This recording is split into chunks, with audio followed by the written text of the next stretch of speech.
안녕하세요. 성공의 이나모 신부입니다. 오늘은 자평 명리학의 주요 체계에 대해서 말씀드리고자 합니다. 사실 이 체계를 익히는 데는 몇 년씩 걸립니다.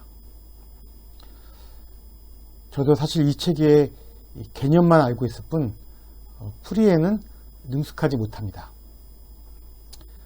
어렵기도 하거니와 저 같은 경우는 이제 명리학을 운명론의 관점에서 접근한 이유도 있습니다.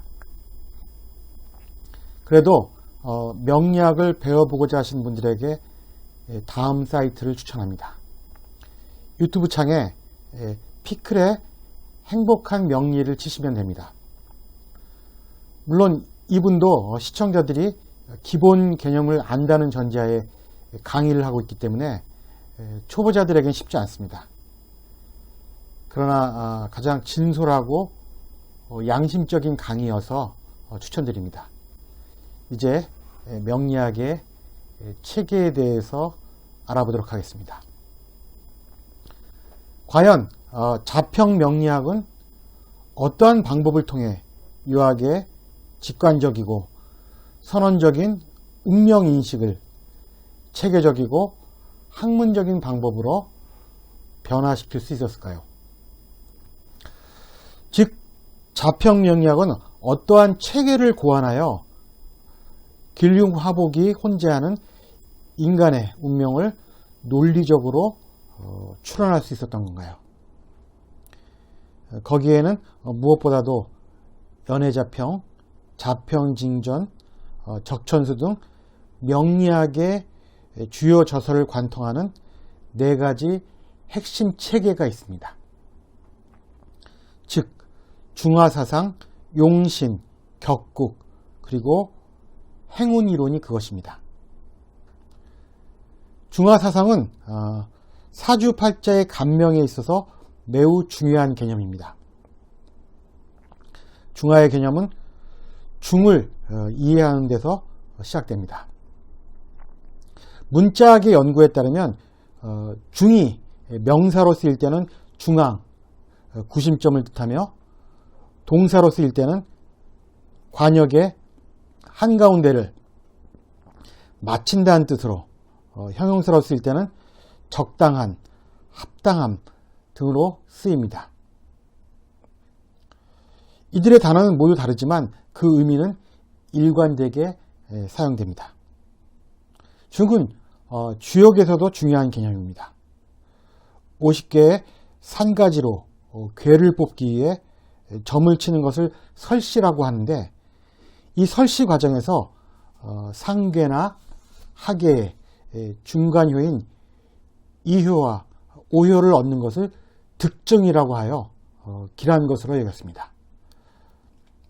중형에서의 중은 한편으로 치우치지도 않고 한쪽으로 기울지도 않으며 지나치거나 미치지 못함이 없음을 말하는 것이고, 용은 평상적인 것을 의미합니다. 이처럼 고대 중국인들이 중을 중요시하고 있다는 사실은 전설의 요임금이 순임금에게 제왕의 자리를 물려주는 장면에서도 등장합니다. 공자는 논어에서 요가 순에게 말하기를 너 순아, 하늘의 역수가 내게 있으니 진실로 그 중용의 도를 잡아라 라고 하여 중용의 중요성을 언급하고 있습니다. 이처럼 어느 쪽으로도 치우치지 않음의 의미를 지닌 중은 고대 중국의 건국 이념과도 같으며 실제의 정치 행위에 있어서 하나의 기준이 됩니다. 유학을 집대성한 동중서 역시 중화의 이치로서 천하를 다스린 자는 그 덕이 크게 왕성하고 능히 중화로서 그 자신을 가르친 자는 그 수명이 제명을 다하는 데 이를 것이라고 하여 통치자나 군자는 중화를 지향하는 삶이 필요함을 강조했습니다. 화의 사전적 의미는 서로 뜻이 맞아 좋은 상태입니다. 동경서는 화란 천지가 생성을 이루게 한 것과 같은 것이라고 규정하고 있습니다.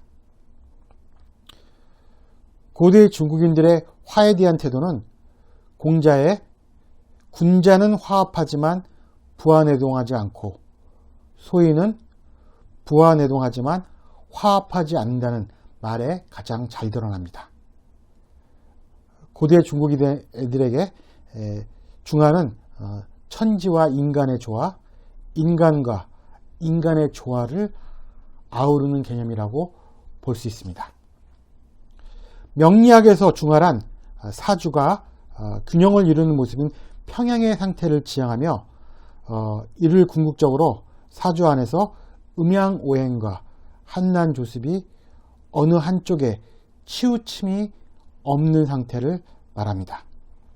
그렇게 될 경우 그 사주는 마침내 북이 창성하고 무병장수하게 된다고 봅니다. 적천수에서는 사주팔자의 중화에 대해 다음과 같이 언급하고 있습니다. 오행이 조화로운 것은 결함이 없어 완전하거나 생하거나 극함이 없는 것이 아니다. 온전해야 할 것은 온전하고 모자란 것은 모자라고 생해야 할 것은 생하고 극할 것은 극하며 즉 조화로우면 일생 동안 재앙이 없는 것이다. 즉 중화를 이룬 사주란 아무런 변화가 일어나지 않는 무기력한 사주가 아니라 일간을 위주로 하여 적절하게 생과 극을 반복하는 역동적인 사주로서 그 과정을 통해 중화를 지향하는 사주를 의미합니다. 신법명리의 통칭이 자평명리학이라는 것은 그 사주 명리 체계가 자평, 저울, 즉 균형, 중심, 중화에 그 사상적 기반을 두고 있음을 단적으로 말해줍니다. 지나친 것도 모자란 것도 아닌 균형을 잡으려는 중화는 사주의 감명에서 매우 중요한 기준이 됩니다. 잠시 사주를 보면서 제가 설명드리도록 하겠습니다. 자, 그럼 사주 3개를 보면서 중화에 대해서 말씀드리고자 합니다. 이건 제 사주입니다. 제가 무엇하는 사람인지 아시죠? 가난한 성공의 신부입니다. 여기 보면 이제 제가 쓰는 사주 앱이 강원의 좌파명리학이란 앱인데 거기에 보면 이제 이 사주를 계산해서 중화의 정도를 알려주는 이제 표시가 있습니다. 전 신약이죠. 사실 제가 이제 아주 신약한 사주입니다. 이게 화가 토를 생하는 것처럼 보이지만 이게 다 묶여 있어 금으로 묶여 있어서 상당히 이제 약합니다. 이 점수보다 훨씬 낮은 거죠. 그래서 이제 약하기 때문에 환경이나 운의 흐름에 의해서 많이 영향받는 그 기복이 높고 낮은 이런 유형이 되는 거죠. 그러니까 쉽게 말해서 이제 중화를 잃은 사주죠. 금과 수가 많기 때문에 제 사주가 중화를 잃으려면 화나 목이 많이 들어야 되는 거죠. 다행히 이제 47세 이후로 이제 목기운, 화기운이 들어와서 혹자가 말하기를 90대 중반에나 인생의 전생기를 맞을 것이다 라고 얘기합니다. 달리 말하면 운이 너무 늦게 들어온다는 거죠. 그러나 다행히 이제 좋아지고 있으니까 좀 앞으로 계속 말년이 좋을 것이다 이렇게 얘기합니다. 여기 보면 이제 중화라고 있습니다. 중화. 사주가 균형을 이루는 사주. 이 사주의 주인공은 제 대학교 같은과 친구입니다. 지금은 대기업에서 계열사 사장을 하고 있습니다. 그렇게 막 학교 다닐 때 크게 두각을 나타내는 친구는 아니었습니다. 조용히 공부하고 그냥 이제 성실하고 재미있기도 하고 그런 친구였는데 이제 그 친구가 이제 이렇게 될 줄 몰랐죠. 궁금해가지고 야, 너 한번 이 생년월일 좀 불러봐 라고 보니 사주가 아주 잘 짜였습니다. 이게 토죠. 토, 화생토. 이게 다 이제 8개 중에 4글자가 딱 이제 가운데 자리 잡으면서 사주의 중심을 잡아줍니다. 중화를 이룬 사주인 거죠. 중화를 이룬 사주는 이제 운이 좀 이렇게 안 좋다 하더라도 이 폭이 크지 않습니다.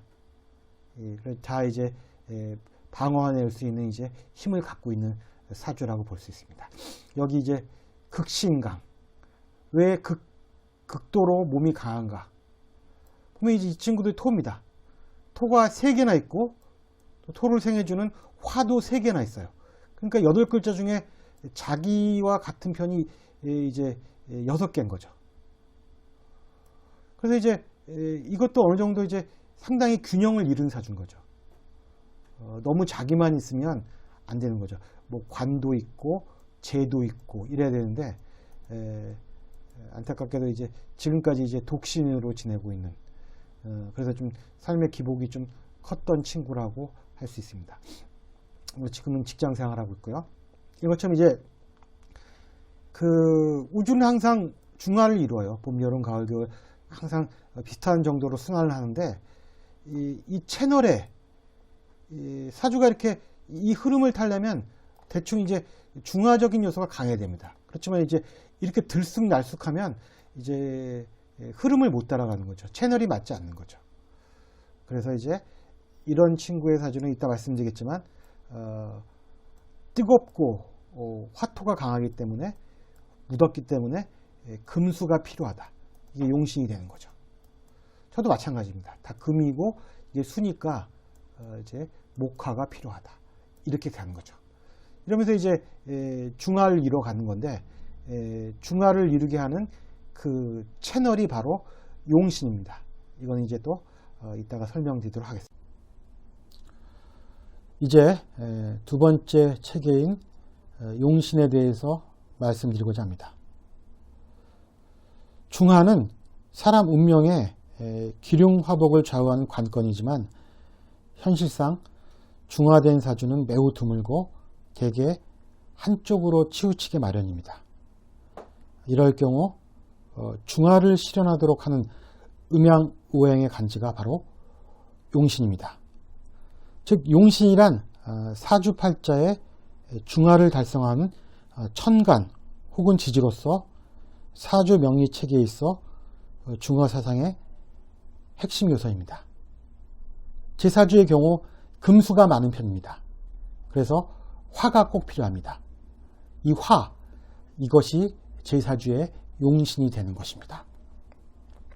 자평진전에서는 무릇 팔자는 반드시 중화가 되어야 귀하게 됨이니 한쪽으로 치우쳐 있는데 그것을 조절하는 신이 없다면 비록 성격이 되어도 아름답지 않다고 하여 용신의 중요성을 강조하였습니다. 용신은 언제나 중화적인 움직임을 가져오는 우주와 그런 우주의 흐름에 조화를 이루기 위해 사용하는 명주의 개인적인 채널이라고 할 수 있습니다.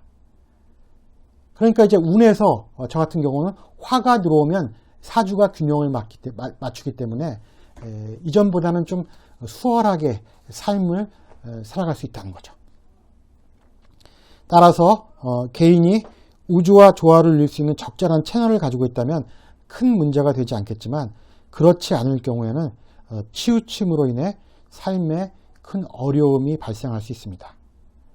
따라서 용신이란 사주 전체의 짜임새를 바탕으로 사주의 기륭화복을 좌우하는 데 있어서 가장 중요한 역할을 하는 오행이나 간지입니다.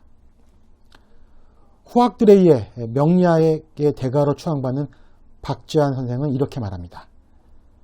사주에 있어서 용신을 가려내는 일은 가장 중요한 일로서 용을 그릴 때 어려운 일이 눈을 그리는 것처럼 용신을 가려내는 일은 명리상 가장 어려운 과제이다. 대개 용신을 가려내는 데는 격국에 대한 분별을 먼저 명확히 해두는 것이 필요하다라고 말했습니다. 그렇다면 용신에는 어떤 것이 있을까요? 저희 지도교수였던 김만태 교수님은 명리학 강론에서 용신을 억부용신, 조용신, 병약용신, 통관용신, 수능용신 등 총 5가지의 용신에 대해서 말하고 있습니다. 가장 많이 사용되는 용신이 억부용신이고 다음이 조용신입니다. 억부용신은 말 그대로 누르고 키워준다는 뜻으로서 사주에 강하게 중화를 키우고 누름으로써 맞추는 방법입니다.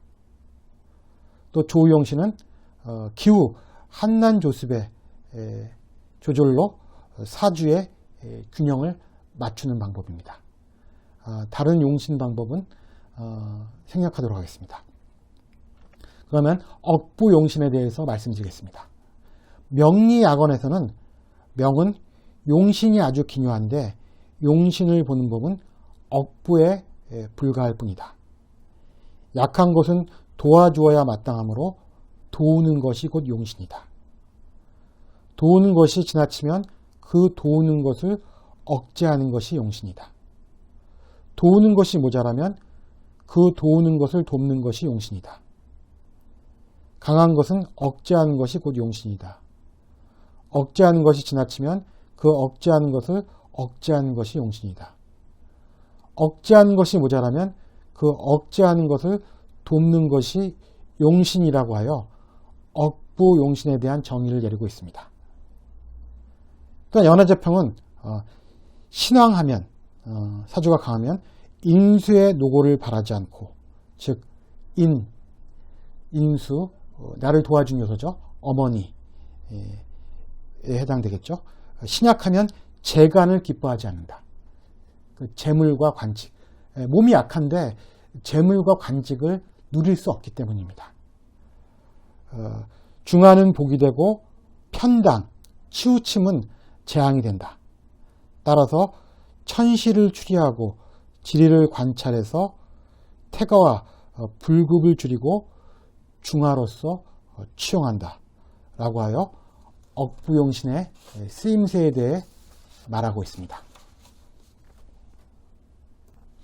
다음은 조용신으로서 사주팔자 가운데 온도와 습도, 조화를 맞추는 천간이나 지지 또는 지장간의 글자를 용신으로 삼는 법을 말합니다.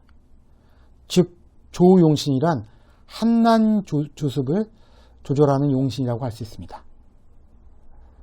차갑고 뜨겁고 습하고 건조하고 이거 갖다가 이제 한난조습이라고 하죠. 청나라 시대 여춘태가 간행한 궁통보감은 조우법을 위주로 하고 억부법을 참고로 하여 중화를 이룬 용신을 정하는데 가장 근간이 되는 내용들을 제시하고 있습니다. 그러니까 이제 명리학의 큰 흐름은 두 가지입니다. 이제 억부로 할 것이냐, 조우로 할 것이냐. 다음과 같은 궁통보감의 내용을 통해 조용신을 짐작할 수 있습니다. 모기, 나무가 봄에 나면 한기가 아직 남아있어 화로써 따뜻하게 하는 것이 좋다. 그러면 굽고 엉클어질 염려가 없다. 여름철의 목은 뿌리가 마르고 잎도 마르니 굽었던 것이 곧아지고 펴진다. 수가 물이죠. 성함을 얻어서 촉촉하게 하느님을 얻고자 한다. 그렇죠. 여름에는 수가 필요합니다. 또한 연애자평에서도 본신이 여름에 나고 화토가 많으면 수의 구제를 만나야 중화되어 귀해진다. 수화는 원래 기재되어야 하니 관리되고 교화되면 명리를 세상에 떨친다. 그러니까 수가 준비되면 화토가 많은 사주에 수가 준비되면 세상에 이름을 떨친다 라고 말하는 거죠. 삼동에 태어나면 겨울에 태어나면 수가 차갑고 금도 차가우니 화를 얻어 서로 도우면 범상하지 않다 라고 하여 사주의 중화에 있어서 조우용신의 필요성에 대해서 말하고 있습니다. 가령 이제 겨울에 태어났는데 낮에 태어났다. 겨울은 수의 기운이고 낮은 화의 기운이잖아요. 그럼 이제 대충 이제 균형, 조우적으로 균형이 맞는 거죠. 이런 사주가 이제 괜찮은 사주인 거죠. 만약 뭐 겨울에 밤에 태어났다. 한 기운이 너무 몰려 있다는 거죠.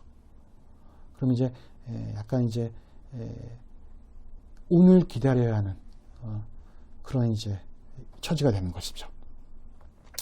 즉 조우용신은 이 억부용신과 더불어 이 사주 감명에 있어서 가장 중요한 방법입니다.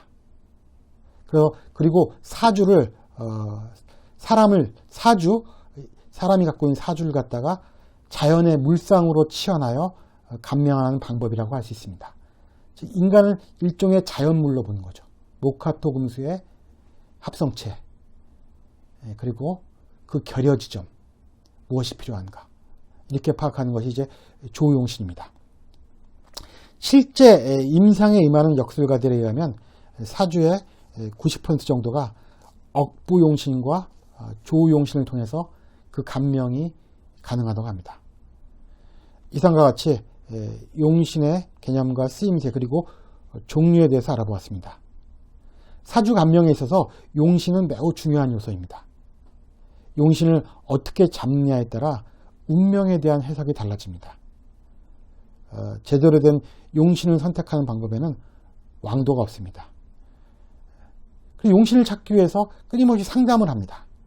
얘기를 하고 어느 운이 들어왔을 때 어땠느냐 이런 식으로 이제 상담을 진행하게 되는 거죠. 그래서 이제 명리학이 무슨 갑자기 쪽집게나 이런 게 아니라 하나의 상담 기능을 하는 학문이라는 것입니다. 그래서 끊임없는 임상을 통해서 확률을 높이는 것이 이제 최선의 방법이라고 할 수 있습니다. 예, 그러면 용신을 사주를 보면서 설명드리겠습니다.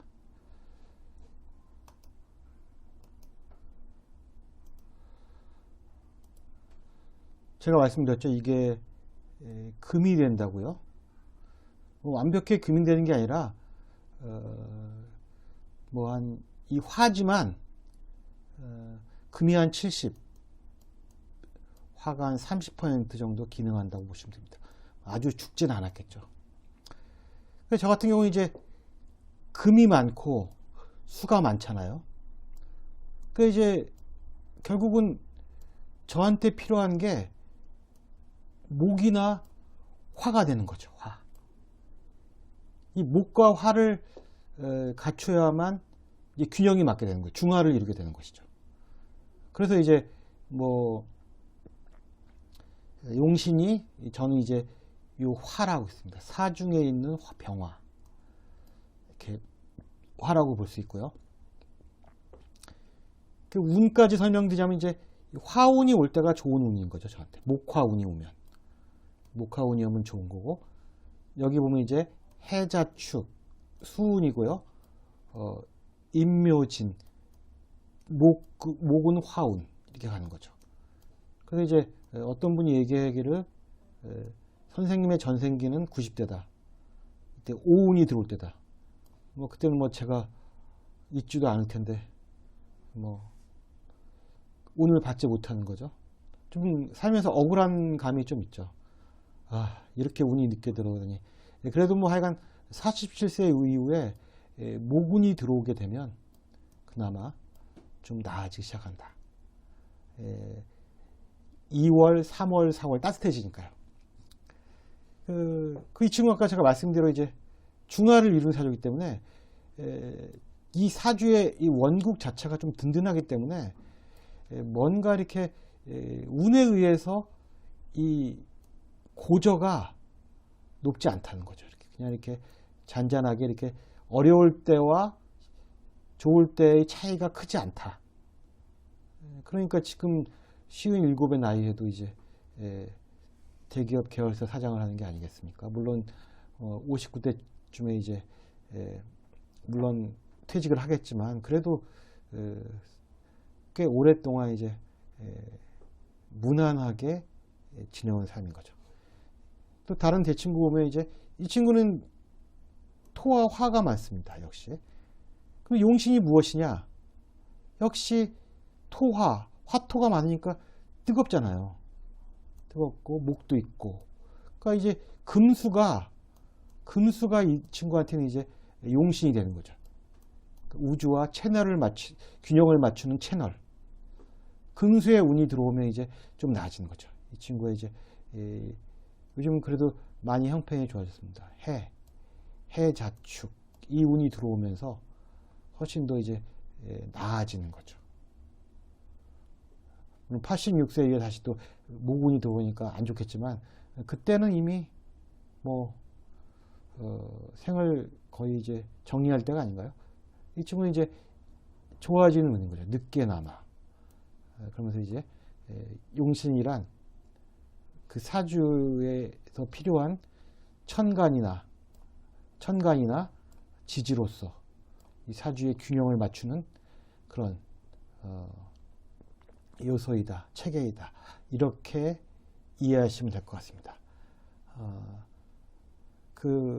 더 복잡한 얘기는 제가 아까 소개해드린 그 사이트에서 공부하시면 되겠습니다. 감사합니다. 자평명리의 세 번째 체계인 격국에 대해서 알아보도록 하겠습니다. 격국은 중화사상 용신과 더불어 자평사주에서 핵심이 되는 내용입니다. 격국은 사주의 짜임새, 전체적인 틀을 말합니다. 비유를 하나 들어보겠습니다. 그릇은 물건을 담는 용도로 사용됩니다. 따라서 어떤 물건을 담느냐에 따라 그 그릇의 용도가 결정됩니다. 밥그릇도 있고 물그릇도 있으며 불을 담는 화로나 반찬 그릇도 있습니다. 담는 물건에 따라 그릇의 역할이 정해지는 것처럼 그 그릇을 사주에 비유하면 바로 격국이라고 할 수 있습니다. 지금 내가 세상에서 무슨 그릇으로 살아갈 것인가? 즉 나의 또는 사주 주인공의 사회적 활동 문제는 어떻게 될 것인가? 이것을 가늠하는 것이 바로 격국입니다. 교육자로 살아갈 것인가? 군인으로 살아갈 것인가? 아니면 사업가로 살아갈 것인가? 이것을 정하는 것이 바로 격국인 것입니다. 그럼 격국은 어떻게 정하느냐? 말씀드리도록 하겠습니다. 격국은 태어난 달에 의해서 정해집니다. 사주에서 가장 중요한 것은 자기가 태어난 달입니다. 그것이 한 30% 이상을 좌지우지합니다. 임철조는 적천수천미에서 이렇게 말합니다. 월령, 즉 태어난 달은 사주에서 매우 중요하다. 기상, 격국, 용신 모두 제강의 사령에 속한다. 천간에는 인조하는 신이 있어야 한다. 라고 하여 월령이 격국을 정하는 중요 기준이며 천간에 투출하는 것이 좋다고 했습니다. 즉 태어난 달이 격국을 정하는 가장 큰 요소가 됩니다. 지금 제가 읽어드린 말씀은 잘 이해가 안 되실 것입니다. 하여간 제가 이 설명 뒤에 사주를 보면서 또 설명하는 시간을 갖도록 하겠습니다. 또 심여첨은 자평진전에서 팔자의 격국은 오직 월령으로서 사주와 맞춘 것이다. 격국이 이미 이루어졌다면 고신팔살이 사주에 가득한들 그 귀함을 어찌 손상할 수 있겠는가? 격국이 이미 깨어졌다면 천덕귀인이 사주에 가득한들 무슨 공이 있겠는가?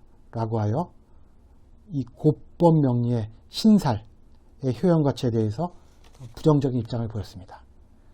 사주의 격이 잘 이루어졌는데 그 나쁜 살들이 큰 의미를 발휘하지 못한다.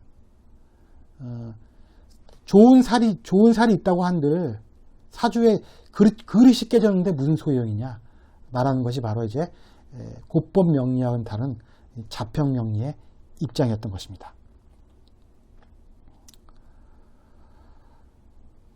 또 자평진전은 월령을 위주로 해서 월령에서 투출한 천간을 보다 중시해서 격국을 정하고 격국의 기륭에 따라 이제 용신을 정하며 또 이제 월지에서 투출한 지장간이 천간에 떠 있는가 안 떠 있는가, 투출되어 있는가 안 되어 있는가, 이것이 되게 이제 전체적인 사주팔자의 모습을 규정한다고 보았습니다.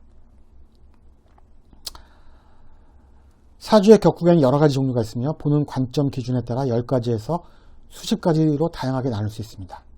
그러나 크게 나누면 정격, 편격, 잡격으로 나눌 수 있습니다. 정격은 내격, 보통격, 십정격이라고 하여 식신격, 상관격, 편제격, 정제격, 편관격, 전관격, 편인격, 정인격 등 8정격에 걸럭격, 양인격을 보탠 것입니다. 우리가 육친이라고 말하는 것에 격을 붙인 것입니다. 편격과 잡격은 생략하겠습니다. 이처럼 중화와 용신은 격국의 틀 안에서 이해되어야만 비로소 의미를 찾을 수 있습니다. 따라서 격국은 자평명리학을 완결하는 중요한 체계라고 할 수 있습니다. 여러 이제 운명론들이 결국은 이제 이 명리학 고유 체계인 중화용신 그리고 격국을 통해서 해석의 구체성을 갖게 됩니다. 그리고 한 가지가 더 있습니다. 행운인데 이 행운에 들어가기 전에 잠시 이제 격국을 설명하도록 하겠습니다. 예, 그럼 격국을 사주를 보면서 설명드리겠습니다.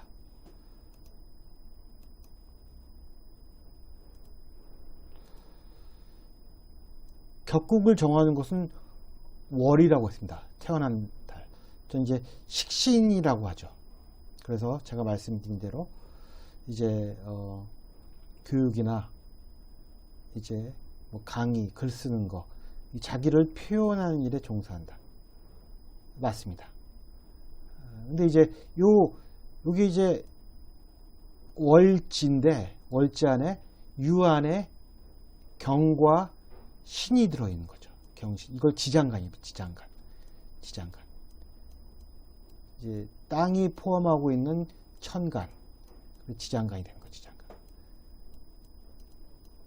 이게 이제 요 천간에 투출해 있으면 훨씬 더 이제 뭔가 좀 세력이 있고 그 격이 좀 완성되는 격인 거죠. 저는 이제 없습니다. 대신 67세에 이제 이 글자와 똑같은 글자가 운에 들어옵니다. 그러니까 제가 이제 했던 일들이 좀 이제 세상에 좀 알려지기 시작하는 때가 67세다. 뭐 이렇게 하면 되는 거죠. 격이 좀 이제 이루어진다. 격이 이제 비로소 그때야 격의 꼴을 갖춘다. 이렇게 하는 거죠. 제 친구는 이제 보면 이제 여기 미라는 월 안에 정화, 을, 기가 있습니다. 이 친구는 이제 을이 투출되어 있습니다. 튀어나왔다. 편관. 이 사람은 이제 편관격입니다. 편관. 이제 관직의 이제 동사 하나의 편관이라는 게 정관처럼 이제 좀 이렇게 정 코스를 밟아서 그런 얻는 관직이 아니라 상당히 좀 하중도 세지만 자리도 크고 힘도 센 그런 이제 관을 말하는 거죠. 사실 또 그런 일을 많이 했습니다. 그 이제 모 대학교의 사무총장도 하고요. 계열사 사장 전에 그러면서 이제 뭐 총장 다음으로 이제 실세로서 이제 활약도 하고 이런 이제 이력을 갖고 있는 친구거든요. 이제 그 편관격 관직을 갖다가 쫓는 관직을 갖다가 누리는 그런 사주 격국을 갖고 있다 이렇게 얘기할 수 있고요. 이 친구들은 이제 월의 사입니다. 사. 그러니까 이 지장간이 무경병이 있습니다. 병이 툭 튀어나왔죠. 정인격이 됩니다. 정인격. 그러니까 사실 이 친구는 이제 인상도 그렇고 독신이고 많은 사람들이 볼 때 종교인에 가깝다. 옛날 말로 하면 스님 해보는 것도 괜찮고 수도사 스스로도 수도사가 되고 싶었던 적이 있었어요. 그렇죠. 성직자 간다면 저것처럼 이제 가리키고 이렇게 알려주는 입장의 성직자도 될 수 있고 식신을 쓸 수 있고 정인 엄마처럼 이제 따뜻하게 보듬어주는 이런 성직자도 있는 거죠. 근데 뭐 그런 길을 가지지 못했지만 어디 가서 이제 저하고 같이 앉아 있으면 네가 이 친구 보고 사람들이 그럽니다. 네가 더 신부 같다. 그런 얘기를 듣습니다. 그래서 이제 이게 격이다. 월을 중심으로 해서 월에서 튀어나온 이런 이제 글자가 이제 이 전체의 사주를 틀을 그릇을 지배한다. 그래서 그걸 갖다가 격국이라고 얘기하는 것입니다. 이 정도로 격국에 대한 설명을 마치고요. 사실 이 격국 하나라는 개념만 공부해도 몇 년이 걸리고 알듯 말듯한 것이 또 이제 격국이라고 사람들이 말하고 있습니다. 이제 마지막으로 자평명리학의 체계인 행운에 대해서 알아보도록 하겠습니다. 운이 가는 길이란 뜻입니다. 중화사상 용신 격국이 사주의 원국에 관한 이론입니다. 8글자의 원국에 관한 이론이죠. 즉 명에 관한 이론이라면 행운은 운세라고도 하며 시간에 따라 들고 나는 운에 관한 이론이라고 할 수 있습니다. 행운에는 대운, 세운 또는 연운, 세운이 연운이죠. 1년운입니다. 월운, 일운이 있습니다. 흔히 우리가 또 일진이라고 하는 운도 있죠. 대운은 10년 단위의 큰 운을 말합니다. 대운이 바뀜에 따라 원국과의 작용을 통해 운이 상승하거나 하강하고 또는 현상 유지를 하게 됩니다. 세운 또는 연운은 1년 단위로 들어온 운이고 월운은 한 달 단위, 일운은 일진이라고 하여 하루 단위로 들어온 운을 말하는데 명리학에서는 보통 대운과 세운, 즉 연을 봅니다. 10년과 1년을 보면서 운을 가늠하게 됩니다. 사주 명리학에서는 원국을 자동차에 비유하고 행운을 도로에 비유하는 방법이 일반적입니다. 가령 원국이 뛰어나서 백일량이 큰 중형차가 될지라도 행운이 나빠서 비포장 도로라면 자동차는 자신이 가진 잠재력을 충분히 발휘하지 못하게 됩니다. 반면 경차처럼 백일량도 작고 속도를 내는데 한계를 가진 원국이라도, 즉 그릇이 작은 원국이라도 그 차가 고속도로를 만난다면 비포장 도로를 달린 중형차보다 훨씬 더 빨리 목적지에 도달할 수 있습니다. 각 개인에게 있어서 도움이 되는 운이 들어오는 시기도 다른데 초년에 들어와 말년까지 지속된다면 그야말로 운이 좋은 것이고 좋은 운이 지속이 일찍 끝난다면 또 어려운 말년을 예감해야 합니다. 반면 초년에는 운의 도움을 받지 못해 어렵게 살았지만 60대에 흔히 말년이라고 하죠. 좋은 운이 들어와 대기만성의 표본이 되는 경우도 있습니다. 반면 안타깝게도 전 생애에 걸쳐서 좋지 않은 운이 들어와 평생을 어렵게 사는 경우도 있습니다. 삼명통해에서는 대운의 쓰임새에 대해서 다음과 같이 논하고 있습니다. 대개 대운은 지지를 중요하게 여기므로 동방, 남방, 북방으로 간다고 구분하는 것이다. 사주에서 용신을 상하게 하는 글자는 운에서 그것을 제압해줘야 하고 용신을 도와주는 글자는 운에서 그것을 생해줘야 하며 신약하면 운이 왕성하게 이끌어줘야 한다. 사주 명리학에서 원국의 중요성을 더 강조하는 학파가 있는가 하면 반대로 이 대운, 운의 중요성을 강조하는 학파도 있습니다. 원국이 중요하다고 말하는 부류들은 대운이 좋게 들어온다 하더라도 그것을 받을 수 있는 원국이 빈약하면 흔히 말하는 발복이 적다라고 말하고요. 한편 대운이 중요하다고 주장하는 부류들은 원국에 대한 해석이 사람마다 다르기 때문에 대운을 중심으로 간명하는 것이 현명한 방법이라고 말합니다. 그러면 제가 도표를 보면서 또 설명을 드리도록 하겠습니다. 예, 그러면 또 사주를 보면서 행운에 대해서 말씀드리겠습니다. 운이 가는 길이란 뜻이죠. 행운. 이게 지금 이제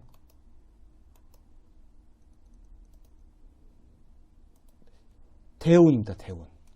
10년씩 변하는 대운. 대운이죠. 대운. 아까도 말씀드렸지만 이제 사주가 중화를 못 이루었을 때 중요한 것은 운에서 중화를 이룰 수 있는 글자가 들어오느냐 마느냐가 관건인 거죠. 저같이 이제 화가 필요한 사람이 이제 목화가 필요한 사람이 이제 47세 이후로 목화의 기운이 들어옵니다. 물론 90대 중반에 절정을 이루어서 안타깝긴 하지만 그래도 이제 좋은 운이 따뜻한 운이 들어오는 거죠. 물론 연운이라 그래서 이제 또 이제 해도 봐야 되는데 그러니까 이 대운과 이 글자와 이 글자가 이 운이 이 원국에 어떤 영향을 미치느냐 도움을 주느냐 그러면 이제 저 같은 경우 목화 도움이 주는 운이 계속 들어오는 거죠. 뭐 이제 훨씬 더 이 47세 이전의 생활보다는 47세 이후의 생활이 운적인 측면에서 되게 안정된 거죠. 사실 그렇게 느껴집니다. 제가 가장 어려웠을 때가 이제 이 46세, 40, 뭐 한 2, 3, 4부터 46세까지가 이제 축대운 들어왔을 때, 이때가 아주 절정이었죠. 아주 어려운 일을 많이 겪었는데, 이제 겨울의 끝물이었죠. 겨울에서 봄으로 넘어가니까 좀 이제 어느 정도 이제 삶의 균형이 잡힌 거죠. 이게 운인 거죠. 아까도 말씀드렸지만 이제 이렇게 좀 구조가 단단한 사주들은 뭐 크게 이렇게 운에 의해서 많이 좌지우지 되지 않는다. 제가 좋고 나쁜 뭐 이 정도였다면 이 사주는 뭐 이 정도 크게 이제 나빠도 나쁘구나 뭐 그렇게 못 느끼고 좋으면 좋구나 이렇게 하여간 일단 좋으니까 일단 좋고 잘 나가니까 그래서 이제 그런 거고요. 이 친구도 이제 극신강 저나 이 친구랑 다 기운 사주죠. 너무 약하거나 너무 강하거나. 그랬을 때 이제 운의 영향을 되게 많이 받는 겁니다. 사주가. 다행히 이 친구도 이제 늙지만 56세 이후에 해자축, 지지에 이제 대운이 이제 수로 들어오기 때문에 이 뜨뜻한 이 뜨뜻하고 열기가 많은 사주를 식혀줄 수 있다는 거죠. 그러니까 인간이 자연물로 봤을 때 이제 정말 이 따뜻하고 이제 무더운 사주를 갖다가 수의 기운이 들어오면서 균형을 맞춰줄 수 있다. 이렇게 얘기하는 거죠. 이렇게 자연물로 비유하는 게 사실 좀 인간의 자존심에 상하는 일이기도 하지만 실제 인간은 그런 측면이 있습니다. 그게 인간으로서 정말 정확하게 이해하는데 도움이 됩니다. 그래서 이제 운이 이런 것이다. 제가 이제 아주 간단하게 설명드렸는데 이 자체를 알아가는데 정말 엄청난 오랜 시간이 걸린다. 저도 이렇게 실제로 제가 이걸 풀거나 이럴 뭐 필요는 없기 때문에 그냥 이런 게 있다 정도만 알지 크게 이렇게 이걸 아주 깊게 술사가 되어야겠다라는 생각을 해본 적은 별로 없어요. 그냥 이제 대충 이런 거구나. 이제 이해할 정도, 내가 보고 이해할 정도로 이제 공부를 하고 있습니다. 모르죠. 또 어떤 계기가 있어서 술사가 되겠다고 생각은 모르겠는데 하여간 아직은 그런 것 같지 않습니다. 아직 때가 이르지 않았나요? 아직 신부여서 그런가요? 하여간 이제 그건 잘 모르겠습니다. 결론적으로 명리학은 유학의 직관적이고 선언적인 운명사상을 중화, 용신, 격국, 행운의 개념에 의해 체계화, 논리화한 학문이라고 할 수 있습니다. 이걸 성립시키는데 꽤 오랜 시간이 걸렸습니다. 그래서 이제 송대에 와서야 겨우 이제 명리학이 성립되게 된 것입니다. 다음 시간에는 자평 명리학의 운명론에 대해서 알아보도록 하겠습니다. 감사합니다. 다음 시간에 뵙도록 하겠습니다.